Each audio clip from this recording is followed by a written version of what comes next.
Welcome to Let's Talk Nation. I'm your man, Rod Love. And hey, y'all, the general is in the house tonight. Once again, it's on, Brother Love. Hey, I know what you're going to say, but let me just do it for the people. How was this weekend for you this past weekend, man?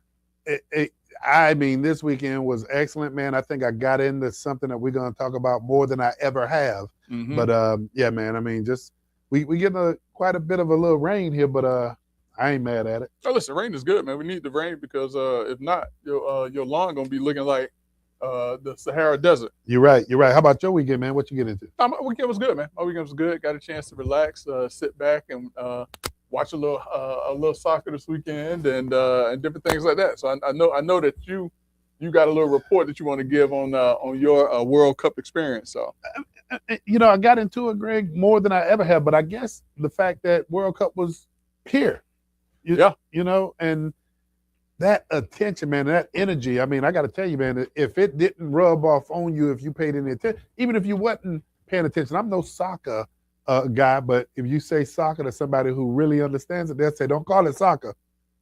Call it what? I'm going to call it soccer. Football. I'm going to call it soccer. But listen, you're tuned in to two of the most influential voices in Central Florida on the Monday Night Podcast. Brother Love and Greg Jackson, the dynamic duo guaranteed to raise your IQs 10 to 15 points. And on some nights, Brother Love, we get them up to 25. Get them up. And if they want to be a part of the night show, all they got to do is hit 407-921-6195. Again, that's 407-921-6195 to talk to the dynamic duo, Brother Love and Greg Jackson. Brother Love, let's get it on. And when we say let's get it on, man, the first person I started thinking about, and I'm not going to say you nudged them a little bit, but who came in third place? Oh, you talking about the World Cup. So, yeah. So, listen. I'm sure they're glad because of who they beat. Because the French and the English, they have a deep-seated rivalry that dates back to the 1500s, if I recall right. And I know that if Brother Burns or Brother Pinto are listening, they'll call and they'll talk to us about the conflict of when the Parisians came to London and caused a little bit of trouble. But I think it was like 1566 or something like that. Oh, you did a little research, huh? Well, listen, I've been to England. How many times? Okay. I went, 4 times last year alone, and I had to pick up a little bit of history so I could claim that that's might be my my home away from home at some point in time. But, I hope Brother Burns or Brother Pinto calls in because, Greg, I played college football. Yeah. It is nothing except UFC that is as physical and brutal. But, man, when I was watching as doggone football, our football. You want to put some jack on that? So what else you think is, I said UFC, I qualified it. So what else is more brutal? Want to put some jack on that? Oh, hockey? Yeah. Yeah, listen, you want to put some jack on that? Because I'm here to tell you, man, the cats that play hockey, nah, that has a new level of respect for me. And when I had cats running at me full speed, to take off my head. But yeah, soccer I'll tell you what, but do that on a blade. On a blade? Yeah. All right, okay, I get where you're coming from, but man, I got to tell you, man. And do that if they could run you into the stands and slam your face into the stand. But when you go to talking about hockey, not only that, but it's legal to just like be welling on somebody in soccer. Yeah. Hockey. Or hockey, I'm sorry. Yeah.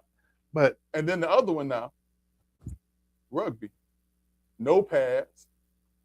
So I'm gonna say this. So I'm gonna say American football, which is one of my favorite sports, is probably the third or fourth most physically demanding sport that there is right now. Man, when I was watching World Cup, it was physical. It was physical. Did you see the guy who flipped over by a leg whip? I saw that, man. Come on, man. That should have been a red card. Right. Well, it wasn't. And I understand why, since I've been watching a little bit more hockey. But there was a red card given out in the game, though, when the guy – that was the one where the guy flipped him. They did give a red card out on that one, if I remember right. Man, it was a lot of yellow cards. I thought that one did. I thought it was a red card. That was a physical game. And then think about this, Greg. I ain't trying to hear that. Because let me ask you this question. The dude that he hit, that flipped over and hit the ground, did they cart him off and take him to the hospital? No. What happened after that? The guy, man, them guys are tough. Come on, man, I'm gonna give it to him. He did what? He got up and did what? He got up, man, and got back to play and kept playing. Yeah. Man, but it was brutal out there, man. When I look at the physicality, man, of those guys, and then running it was more than 90 minutes because they had it on 30 more minutes. It went 120 minutes altogether. Oh.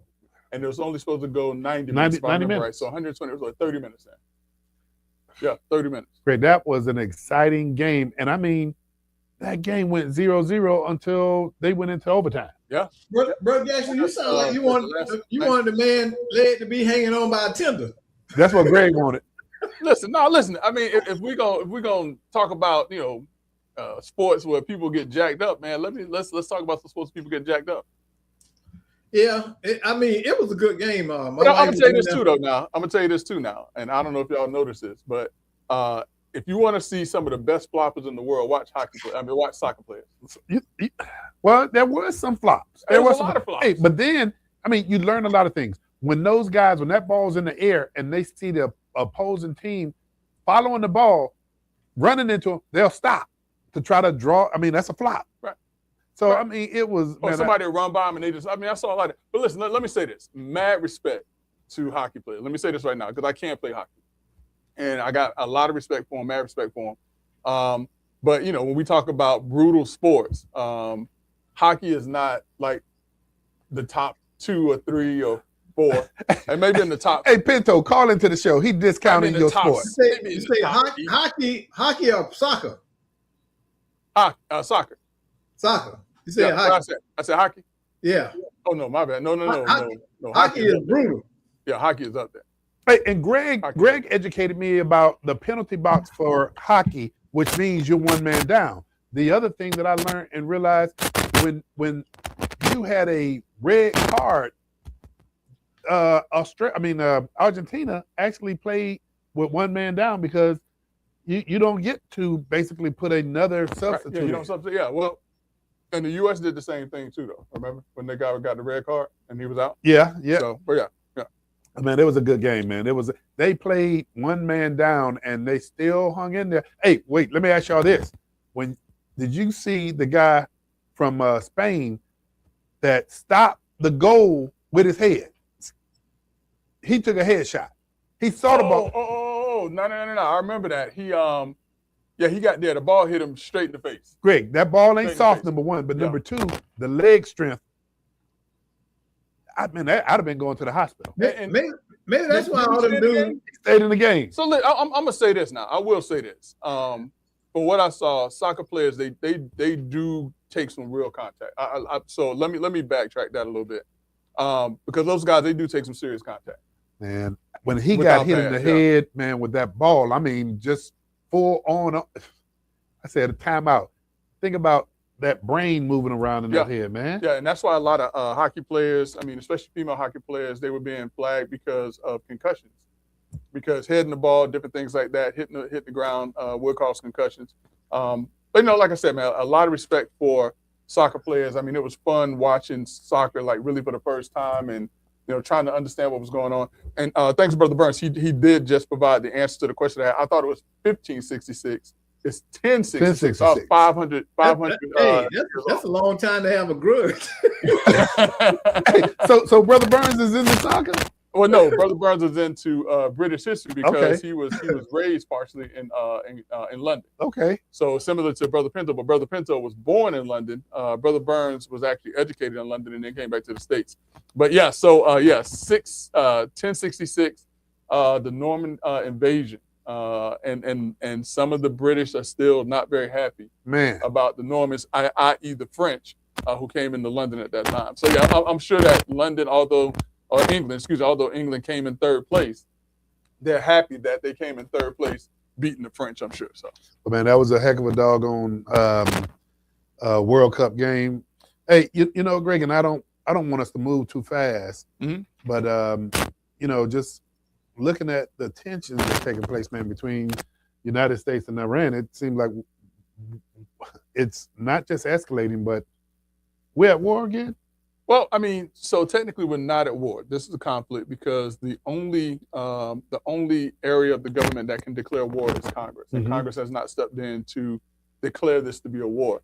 But this is most certainly a very serious conflict that the U.S. is involved in under President Trump, who is the commander in chief. So that's how he's able to guide things, because it's not a war, it's a conflict right now. But like 3 or 4 weeks ago, there was an MOU that was signed between the U.S., in Iran, and there was a ceasefire in place. We started seeing some things like ships moving through the Straits of Hormuz. We started seeing gas prices start to go down a little bit. And then for some reason, about a week ago, apparently, the Iranians sent in some drones and fired missiles on ships. And that started this conflict all over again. And so right now it appears that the U.S. and Iran have stepped away from the ceasefire. 3 American soldiers have lost their lives as of this weekend as a result of this conflict, and the Iranians bombing a U.S. base. I want to say it was in Yemen. I can't exactly remember where it was. It's in the Middle East. So, I mean, American lives are now being lost, and this is having people questioning, how far is this going to go? Man, I think, Greg, and I'm just moving so fast past this segment, man. I mean, I know somebody just hit me and say, well, what about World Cup again? What else can we say about World Cup? I ain't gonna say nothing about World Cup when I'm talking about American soldiers losing their lives. And they blowing me up right here. Greg, man, when we talk about exiting Iran, right? What has been the discussion about the plan? Because I mean, I think when you look at the Straits now, right, we can't trust anything that's being said or done. I mean, this peace plan was very elaborate. Right. I think the bigger question is, what is the real end goal there? Because there has to be a reason that the U.S. is in this conflict right now. And so, what the talking heads are saying is that if the U.S. is not in this fight, then Iran gets nuclear weapons. Well, and that was supposed to be the end goal, to prevent them from having nuclear weapons. Because if Iran gets nuclear weapons, who knows what happens to not just the Middle East, but what happens to the world with, one of the axes of evil having that level of military power at its hands. And so that's the real question with regards to, why is the U.S. over there right now? So Greg, we have a caller, and this caller is a good friend of the show. Mr. Burns, Brother Burns, how are you doing? I am doing fabulously now that I've heard that all of you discussing Iran, and I thought I might add a couple of cents to it. All right. Well, so I mean, one of the questions is, why is the U.S. in? And they're not technically in Iran, but why are they in this conflict in the Middle East right now, Brother Burns? What are you hearing? Well, I believe first and foremost, the nuclear issue. Do we have control of that? And for the most part, we still have the dust issue and all of that, but I think we've got our arms around that. But the second thing that has come up now is the oil coming out of the Straits of Hormuz. So how do we take control of that? And I think this president, number one, he is very conscious that he doesn't want to lose American lives. And as you so aptly pointed out, we lost 3 this past weekend. It just clarifies for any of us that had any question at all that freedoms are not free, that these individuals volunteer to participate in a greater cause, much greater than themselves. And we need to pay great homage and respect to those that pay the ultimate price. So, but having said that now, this president doesn't want to lose American lives. And there are a couple of loose ends here that need to be addressed in my mind. Number one, are we going to get the help of our partners in the Middle East? You realize that all we need to do, if we want to get rid of leadership, the RG, etc., all we have to do is release the hounds. The hounds are the Israelis. They know where these people are. They know where to go to get them. And that was their role even at the beginning. Their role was go out and take out the leadership. So in my opinion, we just need to release them. But this president doesn't want to yet do that. He wants to do that with American forces until he has our partners better well entrenched, like the Saudis and the Omans and all the rest in that area. What kind of a commitment, and the Europeans, which aren't coming to the table very quickly, what kind of relationship are we going to have with them to support us? Because, gentlemen, if we decide to go in and push back the Iranians, which we're fully capable of doing, so that we open up Oman completely, then we're going to be there a very long time. Yeah. Here's a question, though, Brother Burns, though, because and I hear and I understand that this president doesn't want to release the hounds, and we're waiting on our allies to step up and to assist. But what about those who are of the belief that those relationships, those allies, should have been confirmed before he went in the first place, and we would not be standing alone. And there is criticism from our European friends on this particular front. So what do we say to those who say, well, hey, if that was the plan, why didn't he line them up before he went over there? That's a valid question, and the answer to that question is, had we even whispered this to our allies, it would have gotten out. The strength of what we were able to do was that our people got in, dropped those bombs, those incredible bombs, and got out and were halfway home before anybody realized that they were there, other than those that were local to it. And that would never have been able to pull off had we told the British, the French. I mean, the French have a relationship with the Iranians. As an example, they're trying to build plants and other things with the Iranians. So they have a relationship. Europe has too close a relationship with the Iranians, as well as they've got too close a relationship with Russia. They should have cut off Russia a long time ago, and have they? No, because they're too intermingled economically with them. Brother Burns, here's something I think, I don't know if it was calculated in this or not, but Iran realizes that they're no competition for United States military. I mean, just no competition. Well, they don't know that. You don't think? Well, let me make this point. And the reason why I say it is because every single day that Iran is able to get on the news and say we're still here, it's a victory for them. But here's where I think they believe. Well, if the U.S. and listen, don't take this because I'm 100% pro America. But if we're the 800-pound gorilla in the room with the greatest military force on earth, why are we still in this fight with Iran? But here's where I was going to go with that. They know that they're no competition when it comes to military. They don't know that. I'm gonna tell you what. But they don't know that. Here's the tool that's actually been impacting not just the United States, but the global economy. Is when you look at them sending these what do you call them, droids or drones to the ships that are trying to get that oil in and out of the straits. They realize there's another vehicle that they can use, and they don't have to have a major military. We got to figure out, and I mean, I'm great. You've been on the military side, but they got their arms around the world economy. Listen. No, you're absolutely right, Brother Love. Go back to the very beginning of humankind. It has always been, you have the military that can go against each other. I'm on one mountain, he's on the other, and we meet in the valley.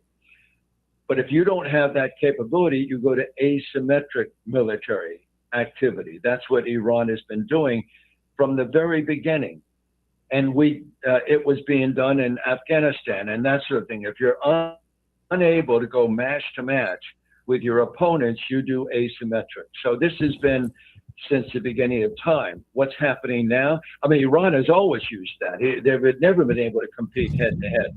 And you're right. And understand the Iranian mindset.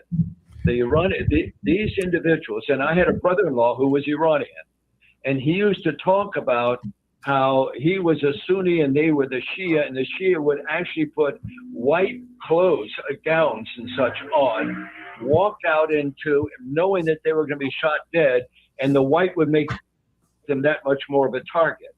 Their mindset is, I'm prepared to give up my life for this cause. You see, when we claim we're going to go for the bridges, now the bridges are chock-a-block full of Iranian women and children, knowing that they're going to die. But that's the Iranian asymmetric warfare. That's what they do. And that's been their plan all the way along. And they will keep taking shots as long as they're alive. And I'm sorry to say this, gentlemen, but the only way that we're going to deal with these IRGs, these people that have this form of mindset, this "I will die for my cause" mindset. I mean, to the extent where they'll so easily do it. They rise to the level where they're prepared to give up their life for a cause. Brother Burns, hold 1 second. Hey, Doc, you were going to jump in here.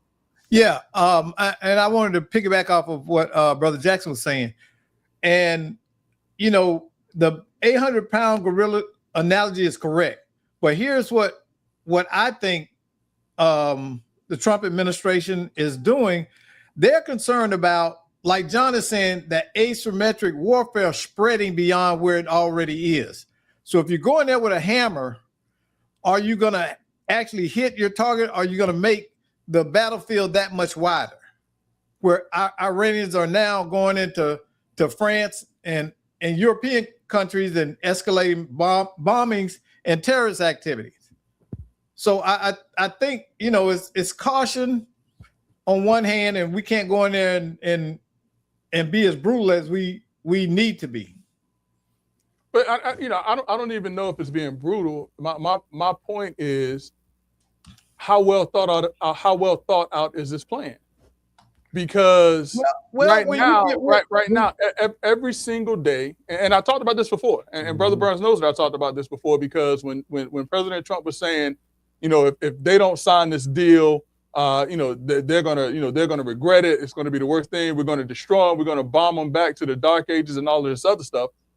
And they don't acquiesce to what it is that he's saying. Every single day that the Iranians are able to get up and stand up and say, we're still here, they gain more and more strength. And not just to the Iranians, but to those other countries that are out there looking and saying, hey, if Iran can hold them off, what if we start combining our strength? I mean, think about how Russia is looked at now with the Ukraine, you know, pinning them down. Russia is no longer looked at as this military strength. Yeah. And so we as the U.S., if we're saying, listen, we are the greatest military force on earth, and we can't handle these asymmetric issues that we're talking about, and we went there and them not to us, then to me that says that it should have been thought out a little bit more. One additional thing we're not throwing into the equation is the fact that we've lost 25% of the top military leadership through whatever that is that they're doing. And you can't be that strategic when you're firing the people who know the game plan, the master game plan, and are able to implement it. So we put ourselves in a disadvantage. But listen, to your point on that too now. So we've lost 25% because we've been firing them. Iran right now is fighting with their fourth string leadership. Why is it that the people who we are smarter than, stronger than, more capable than, that they're still in this fight? That'll be like, let me give you this analogy. Hold on, Let me give you this analogy. Okay. If Jones High School, you follow me, right? If Jones High School played the Dallas Cowboys, what would you expect the score to be? By 200-0. If we are the Dallas Cowboys and they're Jones High School, why are they still in this fight? Jones playing the Dallas Cowboys are down right now 52-30. Well, but here's something you haven't calculated in here. Let me throw this out there. When we talk drone, when we talk about the fact that it costs them $25,000 to $50,000 to produce a drone, and our missiles are in the range of about $1-2 million at least to shoot them down. Are we finding ourselves in a situation and I even hate to use the word, but from a cost perspective, we got to restock those munitions. Yeah. And Israel the same way. I mean, because every time they fire missiles or send drones into Israel, and they're having to spend these Tomahawk missiles, these air surface air missiles. Patriot missiles. Yeah, I mean, and you're right. They are using the least amount of resources to use up our extensive budgeted resources. Think about how much we were watching the what do you call it? The Israel has the dome. Yeah, that's what I'm talking about. Yeah, dome. Yes, I mean the Iron Dome. Yeah, the Iron Dome. So, I mean, I know there's military minds that's sitting around the table. They have data. They have all the technology. But I mean, these are the things that people are talking about around the dinner table, man. Well, the minds that put together the Iron Dome. We tie all these pieces together because a cost-benefit analysis demonstrates that maybe they aren't equal. But if our economy is strong and we're making lots of money, we can afford to make up those differences in that cost-benefit analysis. That's why they say that the economy being strong is as important as our military is strong. So where's Dr. Polite? I thought Dr. Polite was saying something. Oh, that. I was. Oh, yeah. What you saying, Doc? I had to dip off. But the thing about it is that we listen to hype, because when you talk about the Iron Dome was made for a specific type of warfare. It was not made to withstand the amount of battery and the amount of missiles that's being launched at it right now. So it's ineffective. It's not an Iron Dome, apparently. Well, it's effective. It's just that they're running out of the munitions in order to maintain it. That's the issue. But then that means it's not effective. If those bombs are landing in Israel, and this is supposed to be anti-missile defense, and the missiles are getting through, how good is the defense? Well, it's not 100% now. Let's not. Yeah, nothing is 100%. Unreasonable expectations that everything will be stopped. But listen, more than enough are getting through. That's that. Hey, so let me leave it on this question for all of us, and this is a question that continues to come up. Should the United States continue to be involved in what's taking place overseas, or do we focus on our problems here? And I'm gonna just lead this off because it's being discussed that it's better for us to address these issues abroad than them coming on our own soil. So what say you, Brother Jackson? I mean, listen, I'm 100% in favor of, if we're going to have a fight, don't bring it here. Yeah. I'm 100% in favor of that. And I understand and I see the reason why we would want to be there doing what we're doing. My issue is we should have gathered the support necessary to where when this skirmish started, it would have been like, what was that, 1992, Dr. Polite? Desert Shield? I mean, 2 weeks in, 2 weeks out. I mean, that's what I consider to be the 800-pound gorilla in the room was then. But do we really think we need to fight foreign wars to make our defense? Because I'm going to tell you, when you talk about people attacking America, I don't think it will ever happen on our home soil. Again? No. Who did it?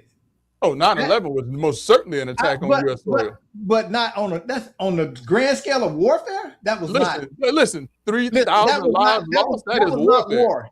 That was a direct declaration of war against the U.S. and they brought it us on. That was no different than Pearl Harbor. I'm saying full scale war. It'll never happen. Number one, we are the most armed population. You're talking about parachuting. You're talking about parachuting in and going into the streets. Yeah. Okay. So that kind of warfare will never take place on American soil. It would take it would take the rest of the world to come here and do that. You got to remember, it ain't just our military. All us got guns too. Yeah, Brother Burns, what say you? The terrain on the continent doesn't play in their favor. Hey, listen, are they going to Montana? They coming to Florida. If they come to Florida, they gonna go straight through Florida, Georgia, North Carolina. They got to go through the swamps. They got to get past. They got to go. Alligator. They come straight through Tampa Bay. That ain't crazy. That's why they gonna come. Hey, Brother Burns, what say you? Look, gentlemen, I've got a feeling that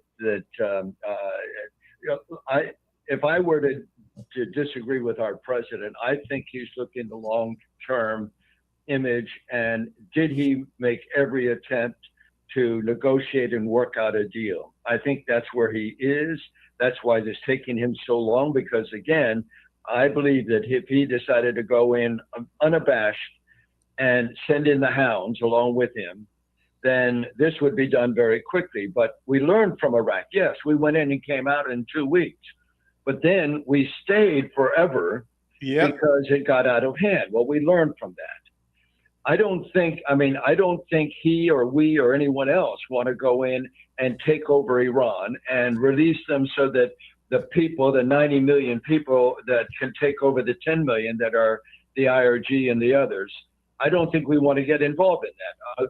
What we want to do is make sure that the nuclear weapons are contained, number one, and number two, not because we need it. Europeans need it far more than we do, but we need to open up the Straits of Hormuz. And again, asymmetric battle, the Iranians, about a year before we came in, about 6 months or a year before, they sat down and they said, look, they can wipe us out. So let's create a system where we have people to take over if we die. And they've got that system in place and they're working it. So we need to make a decision about where we want to be. Do we just want to do because we're overseeing the nuclear powder. If anybody goes in there, we can blow them to hell. We don't need to have boots on the ground there. Brother Burns, to open up the Straits of Hormuz, we need to have boots on the ground. So this is what I say, because I heard Dr. Black throwing a yep on that. Desert Shield was not where we went in and stayed forever. It was after 9/11 that we went in and really and truly established a stronghold in those Middle Eastern countries. We've always had a place throughout the world with military bases where we had military personnel, but that was not ramped up until after 9/11, some 10 years after Desert Shield. And so I think that Desert Shield sent a very clear message to the world. It sent a very clear message to the world that when the U.S. decides that they're going to shut you down, that's what they do. I think that what we're seeing now, people don't have that same fear of the U.S. because they feel now that they can neutralize or at least compete with us through these unconventional means of war, which is this drone warfare now. I mean, drones have now almost equalized what can be done on the battlefield. It has dramatically changed the battlefield. Yeah, absolutely. Hey, fellas, appreciate that conversation, and I gotta put back my conductor hat back on so I can keep this train going. But Brother Burns, man, we certainly appreciate it. It's always a pleasure, gentlemen. You're great. Brother Burns, thanks a lot, good man. to talk to you, man, as always. Okay, absolutely. Hey, let me move on to season blessings. Season's blessings. Yeah. And first and foremost, man, we want to thank the Experience Christian Center, led by none other than Bishop Derek McCrae. Listen, man, this past weekend was a great event. Let's Talk Nation, we were there in full force. Big ups to Brother Mondo, big ups to Doc Polite. You and me, we kind of have to do it, but I mean, those cats, man, they were up. What time y'all got there? I got that 8:15. What time you got there? No, Armando was calling me. And Doc was calling me, and I like to be there early, but I was the late bird on this one. But you know what? I'm really amazed, and I'm glad you recognized Doc and Armando. Greg, it was a lot going on out there. And listen, and I got to say this, man. Doc Polite, Brother Armando are top notch. The setup, the mics, I mean, just everything was flawless there. You had bounce houses out there, but you had a lot of vendors out there. I mean, mammogram. But here's the thing that really fascinated me. Greg, we really didn't, you and I, we show up and Doc and Armando, they know all this technical stuff. Yeah. You and I, we're listening to people, celebrating being out there. We're hearing generators behind us. We're hearing all of this noise. But then when we saw the final production that Doc and Armando put together, you saw these interviews that we did. And I know we're going to go into that. Yeah. The audio, man. I mean, Doc, man, I tell you and Armando, y'all made us look good. That should be that should be a round of applause for Doc and Armando. But also, Brother Love, you came out there prepared. Hey, Doc, did you even hear that generator when you were there, man? No, he came out there with the I Spy super bad boy generator. Hey, I saw you and Greg when I turned it on, and y'all I said, was man, that's a fool. That thing gonna be making all this noise. They ain't gonna be able to hear us. And you, hey, Rod, you didn't catch me keep going over there and see if it was on. I told Greg, I couldn't hear it. When people were walking past the fence and they started looking at that thing, yeah, and I was like, did it go off or something? And then, man, but Doc, I got to give it to you, man. You and Mondo. Yeah. Greg and I was, we were interviewing, about 12 or 14 candidates that showed up. And I mean, we're interacting with them, but man, when you produce the audio and the video and Mondo tweaked a few things while we were out there, man, up there, y'all get the credit. Yeah, man. Yeah, listen, man, I can't say, we can't say, I'm going to speak for Brother Love and listen. And we can't say how much we appreciate y'all. Yes. Man. I mean, because people see us, but they don't understand that if it wasn't for you guys, man, we'll be still sitting up here with our cell phones and trying to make some content. Man, you guys, man, y'all make us look good, man. So, yeah. Yeah, that was incredible. So for those of you who are into podcasts, whether you want to do one in the studio or what you see me and Greg in, this is a result of Doc Polite and Mondo. But even in the field, Doc and Mondo, this is the sales pitch, because while they're part of Let's Talk Nation, they be freelancing they're freelancing too now. and pay them their freight. Don't be trying to nickel and dime them now. Oh, they ain't gonna nickel and dime me and Mondo. You can believe that. Hey. But listen, so let's get to Caesar's blessings though. And Doc, you had a chance to kind of hear some of the candidates we were talking to. Who was the candidate that maybe surprised you or took you off guard a little bit about, and not in a bad way, but in a good way, that kind of stood out for you all? Man, I will tell you from an informational perspective, I mean, and just being genuine, I got to say, man, Congresswoman Stephanie Murphy, man, I mean, she really impressed me, man, with putting Orange County on the map, not just regionally, but statewide. I mean, listening to that conversation, I will say, Greg, we had some judge candidates that stepped up, man, and just some that we've never met that, that was very impressive. And it talked about how important the judiciary is. I will say, and Doc Polite, you had the honor and privilege of pulling one of the candidates, and we ain't gonna mention no name, but pulling one of the candidates aside and telling them what you thought about their speech on the big stage. And I kind of heard a little bit of that conversation.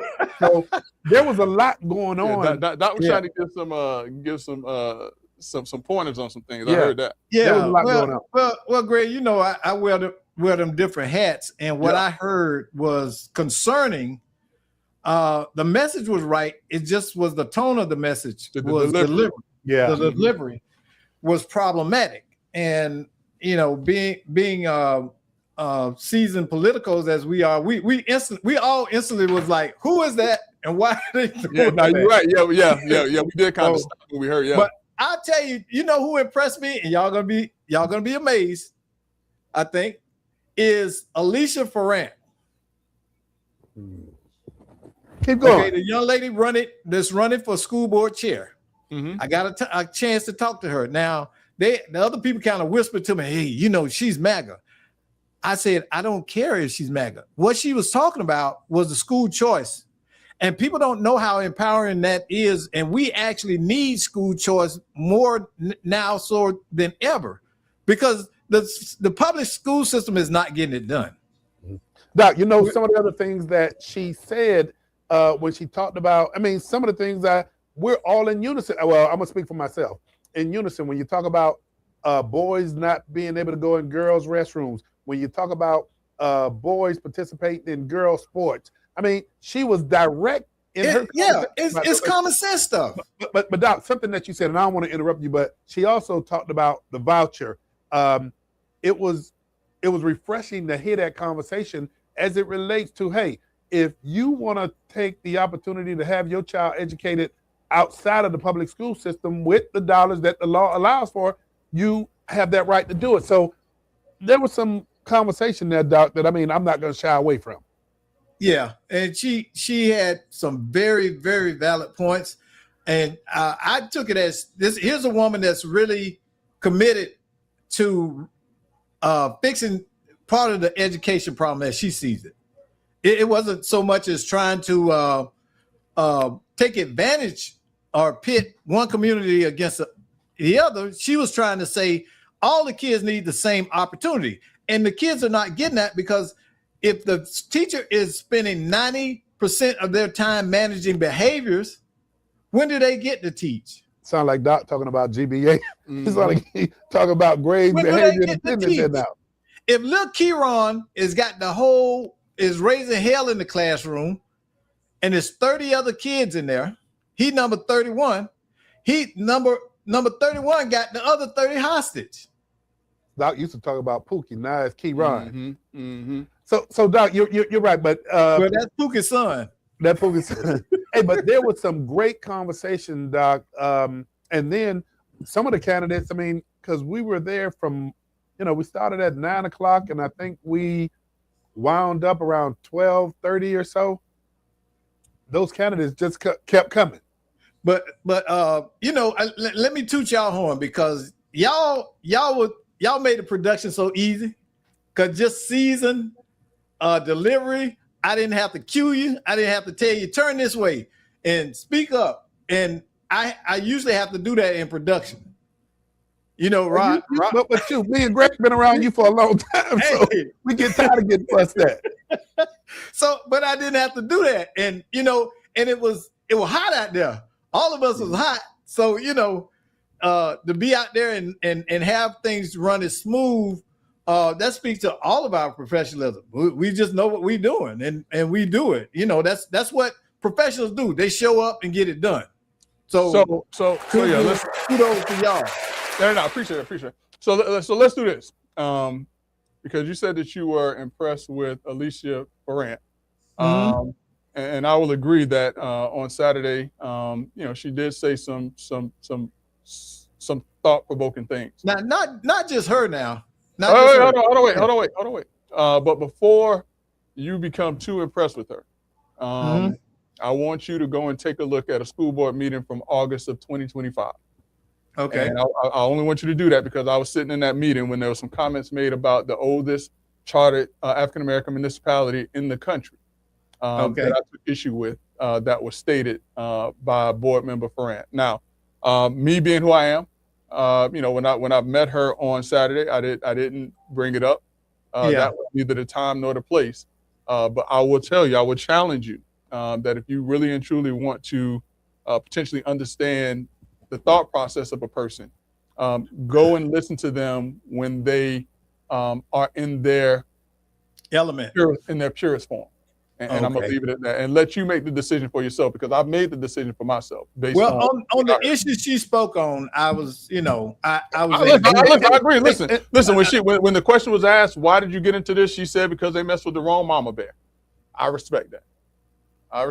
But when we're talking about a community that is fighting for its identity, I take a different viewpoint on things. On that note, and Doc, before you do that, on that note, let me ask both of you this because this is something I didn't realize. And Greg, just as you say, being able to go back and look at that August 2025, do y'all realize we actually can't go back and look at that 2025 because in this day and age that we're in, do you realize the school board meetings aren't broadcast or video? We go back to the minutes. I was just looking at it. Owens County School Board? I was just looking at it. They on you. Because so I need to go back. Yeah. But all right, so y'all talking on YouTube, right? Is that YouTube? Yeah, YouTube. Yeah. It's public record. Once it's on there, they can't take it down. And not only that, you can request it, and they have to send you the link with the video attached to it. Okay. Yeah. All right. So yeah, listen. So August 2025. I'll give you the exact date. But listen, so you were impressed with Congresswoman Murphy. Mm-hmm. Now, I will say there were a couple of folks who were not there. I would have really liked seeing Tippy Moore Russell there because, as people know, that's who I follow and different things like that. But I'm gonna tell you, that's interesting. Of who I was impressed with and who I've always been impressed with. Who was that? And if Tiffany Moore Russell was not in the race, it would be a different story for me. And you know what I'm talking about. I know what I'm talking about. I know who you're talking about. I mean, and they've been on the show. Every time I sit with Myra Uribe, I am always impressed with her. Every single time I sit down and have a conversation with her, I'm always impressed with her. And you know, if you know, I'm as transparent as I can be. You know, Tiffany Moore Russell, you know, has my support. But if Tiffany Moore Russell was not in the Orange County mayor race, it wouldn't even be. Well, I agree with you, because if I was voting over there, it would be Uribe. It wouldn't be Tiffany Moore. That's your girl. That ain't my girl. Well, yeah, she is. Yeah, she is. Hey, but you know what? That's the good thing about that's the good thing about Let's Talk Nation. I mean, we can have these conversations. Yeah, people don't understand. We don't all. So we agree on a lot. Yeah. That's what we agree. And it seems but like we got disagreements too. Oh yeah. And you know, and we all see this through a different prism. I mean, we got our own issues, but the one thing for sure is that we on the same doggone team when it comes to making sure that we get the can't information nobody else out. talk about us now. Hey, don't let nobody else try that now. Hey, nah, you can't. Hey, nobody come at. Hey, nobody else can come at us about each other. That's but you know what? So we but I know the y'all. audience got to be really fascinated by this dynamics that's going on. I know everybody's fascinated by this. Who's that be turning on each other on their podcast? Nah, man. We'll talk about each other, but let's about to call it. But you know, it's because I think all of us have such a broad lived experience that we understand that nothing is black and white and situations change. Now you just informed me about something I need to know about this person so I can make a better choice. I can still come away and say, okay, I still like them. They kind of stupid, but I like the foundation of what they're talking about. Right. It's just like you did with Cardi B. I was like, oh hell. hey y'all, I don't know if y'all realize, but we've reached the platinum version of our intra discussion. I mean, this is platinum right here. Hey, so Greg, besides the mayoral candidates, who else do you think you're impressed with? You know, Shannon Curry is always impressive. I will say this. A young lady who is always putting herself out there to serve, Ms. Patricia Rome. Mm-hmm. She was there. We had a chance to speak to her. I'm gonna tell you, Rashida Jones also resonated with me as well, and she's a District 7 teacher, and she's involved in the community. I mean, that was my first time meeting her. And her tagline is "I'm your favorite teacher." Yes, I'm your favorite teacher, which I thought was kind of neat, very personal. Yeah. I mean, I'm gonna say this, man. I think that District 7 is gonna have some hard choices to make. I mean, it's a lot of people in that race. It's a lot of people in that race, but the ones who are kind of making their way to the top, it's going to be difficult to decide between those individuals that rise. And they're running that race clean. Yeah. Oh yeah. Because it didn't start off like that, Doc. You know, y'all know my relationship with Shannon and Steve. Y'all know we like family, so I can't get on there because everybody will say, well, you biased anyway because you know you love the young lady. You think she's fantastic, and she is. Right. She's a consummate professional in everything she's done. I've never seen this lady stumble in her public presentation and what she stands for. You can't be confused about who Shannon Curry is and what she stands for. You're right. Hey, so you know what? And here's where I'm gonna go rapid fire a little bit. Because we get down to the last 10 minutes and we're never gonna have enough time because we got some other good stuff here. But let me lay this. Greg, I'm gonna start with you, man. What seasoned blessings brought to the community is something, man, that's needed, but we don't see that often. We don't. And you know, and again, you know, big ups to Bishop McCray and the Experience Christian Center, because the resources that they brought on Saturday. Listen. This is something typically that people do during like the holidays, you know, like during Christmas and things. I mean, they're doing this in July when people are focused on other things or whatever the case may be. I mean, they could have easily have made this a back to school type thing when everybody's out there trying. No, they brought this during a time when kids are just getting out of school. They're trying to find things to do. They're trying to find resources. There may be someone who's concerned about having diabetes. There may be someone who may be concerned about, hey, I have this lump. Yeah. And they brought Christmas real in July. resources. Yeah. Christmas in July. Yeah, they brought real resources to the community. Yeah, and I'm gonna tell Bishop this is an old school promoter trick. On your flyer, Bishop, next time, put a bunch of celebrities and say special guests. Don't say nobody's name. Put Lil Boosie on there, Rick Ross, and all those kind of people, and say special guests. And watch that field fill up, because the people that needed to be out there Saturday weren't. And I'll put it that way. A lot of them that needed to be out there to take advantage of the resources and the information. It was healthcare screening. You got 35-year-old grandmamas that need to check their diabetes. Yeah. Hey, Doc, okay. let me ask you this very succinctly. If there was one question that you would ask every candidate, what question would that be? What are you going to do in regards to the upcoming tax situation? What is listen, that's the hot button issue right now. Okay, I said succinctly. You hit it on the head. We listen. You know, Rod wanted to trigger me, right? No. That was legit. So I can get Greg, because 8 minutes left. I wanted to get. People don't understand the tsunamis that's going to come behind this. Okay, they really don't. You're right. So, Brother Jackson, he took my answer. I'm gonna just go ahead and he took my question. But here's the thing, though, and we got to have this conversation, because this is an amendment that we're going to see in November, but it's not guaranteed yet. Yeah, you're right. And there has to be information that people get in order to understand what this really truly means. Because I was reading an article today, and what the article said is that when people initially heard about this property tax rollback and that it was going to be for core services, all right. 61% of the electorate that was polled agreed with it.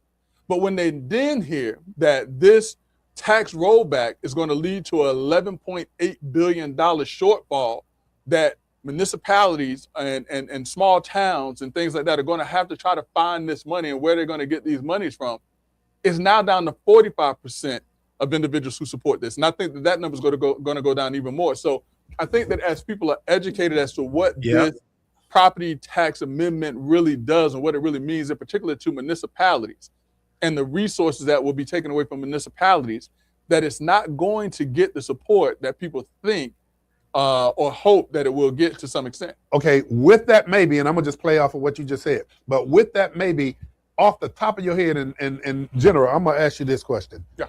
What obligation do you believe local municipalities has to its taxpayers, knowing that this, even with a maybe, what do you do now from a cautionary standpoint? Listen, their obligations and their responsibilities to the citizens does not change at all.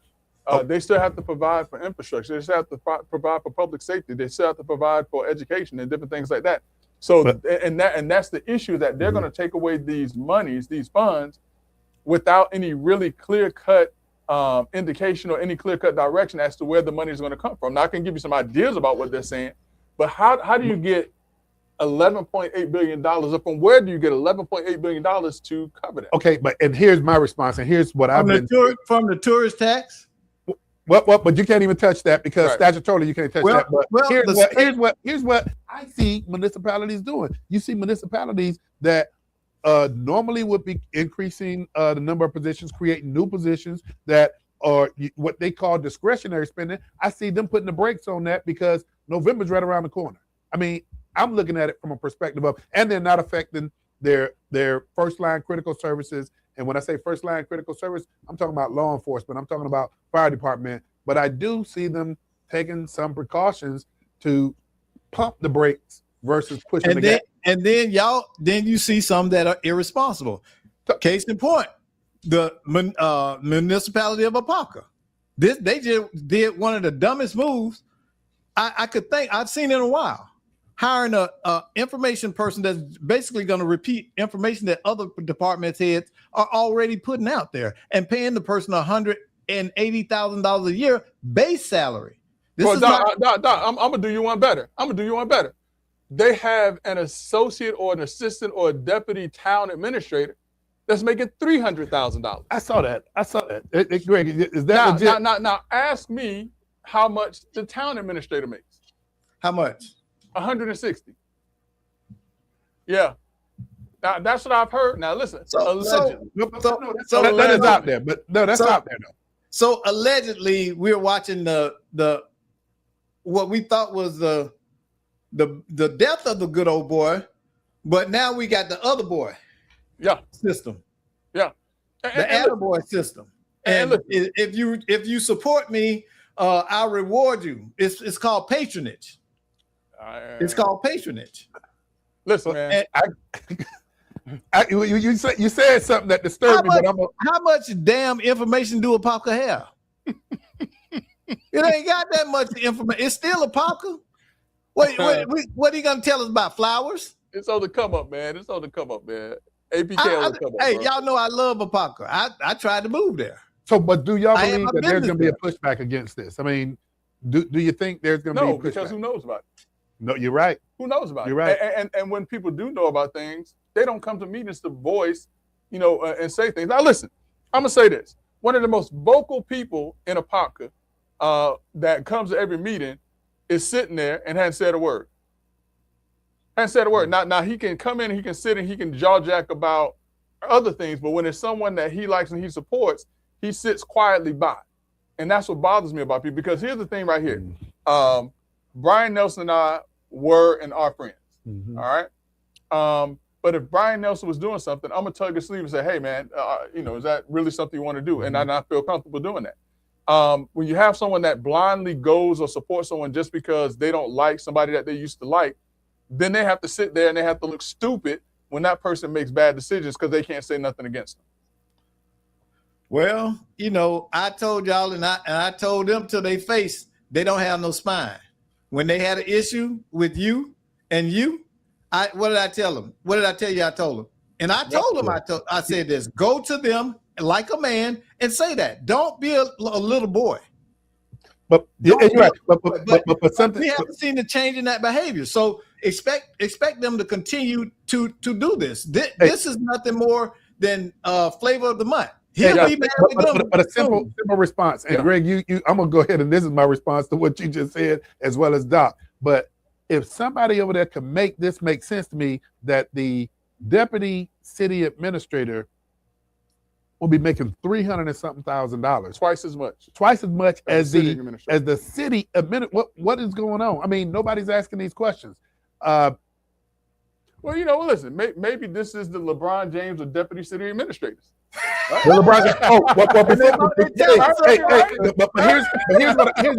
But here's what I got to throw out. You had one vote that voted against moving forward, and I'm gonna go ahead and you're talking about Commissioner Nadia Anderson that said no, I'm not going in that direction. Greg, it has really pumped the brakes on everything, and you would think that the community would recognize that maybe we need to look at this a little further. Is that happening? Yeah, they know nobody's gonna come out though. I mean, if you know nobody's gonna come out, you can do it and say whatever you want to. Well, one thing about it, the proof is in the pudding. We are gonna see what this administration in Apopka is really about. It's in a honeymoon phase right now. Yeah. But what's going on 23 months from now? When people get taxed out of their homes? Yeah, when they get taxed out of their homes and the services go up and the promised windfall or the shiny object syndrome they were promised doesn't show up, it's going to be a different tune. Hey, brothers, we always have a good time when we get together. And like you said, Greg, the IQs are going up. Hey, Doc Polite, once again, appreciate you and Mondo. And hey, General. Yes, sir. You don't have to go home. But you got to get out of here. Till next week on Let's Talk Nation. Hey, join us because we'll bring something new to you. See you next week.